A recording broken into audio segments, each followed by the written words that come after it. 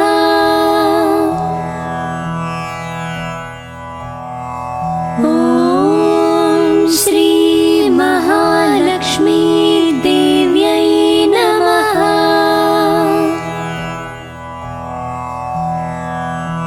ॐ श्री महालक्ष्मी देव्यै नमः।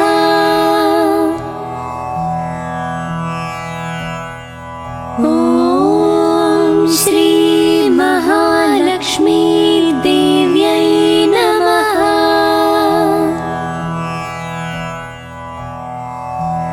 ॐ श्री महालक्ष्मी देव्यै नमः।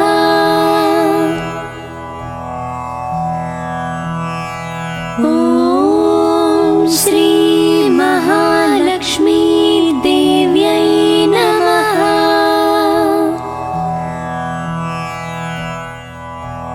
ॐ श्री महालक्ष्मी देव्यै नमः।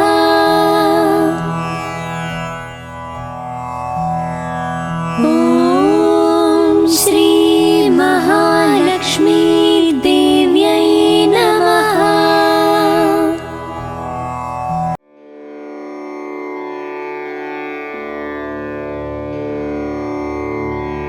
ॐ दुर्गायै नमः।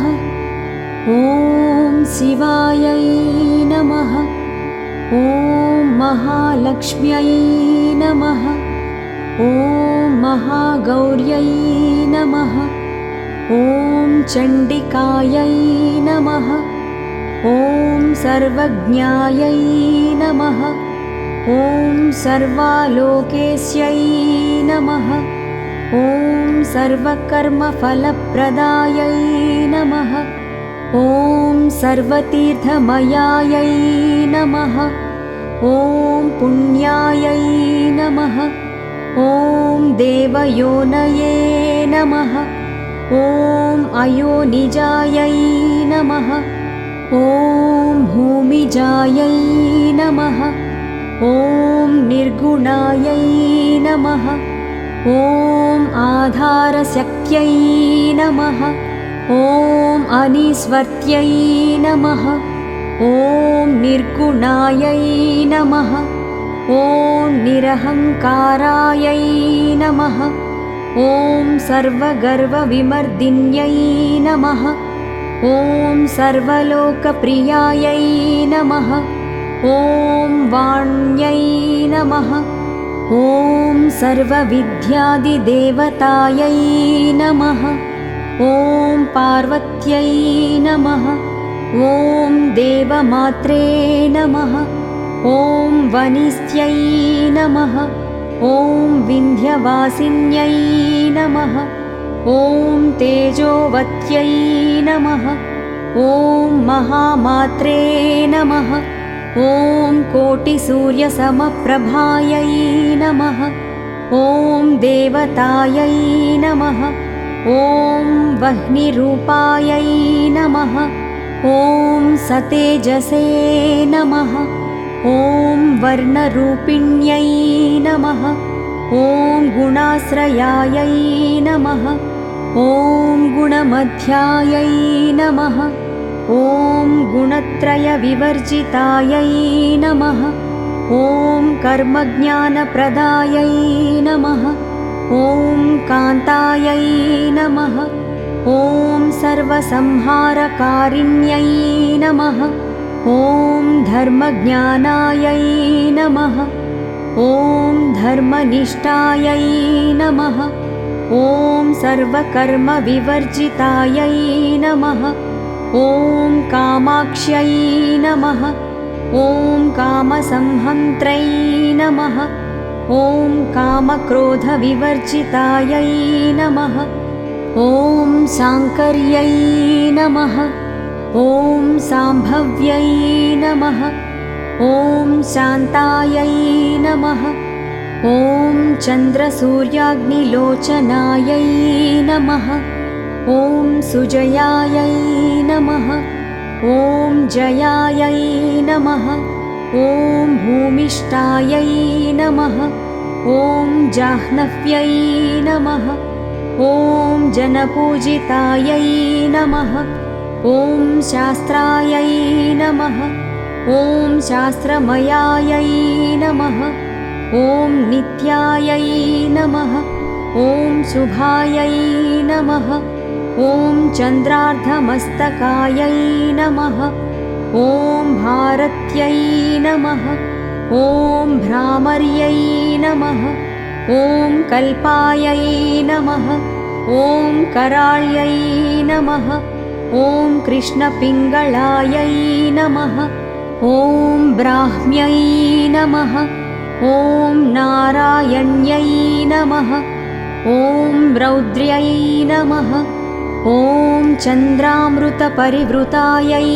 नमः ॐ ज्येष्ठायै नमः ॐ इन्दिरायै नमः ॐ महामायायै नमः ॐ जगद्दृष्ट्यादिकारिण्यै नमः ॐ ब्रह्माण्डकोटिसंस्थानायै नमः ॐ कामिन्यै नमः ॐ कमलालयायै नमः ॐ कात्यायन्यै नमः ॐ कालातीतायै नमः ॐ कालसंहारकारिण्यै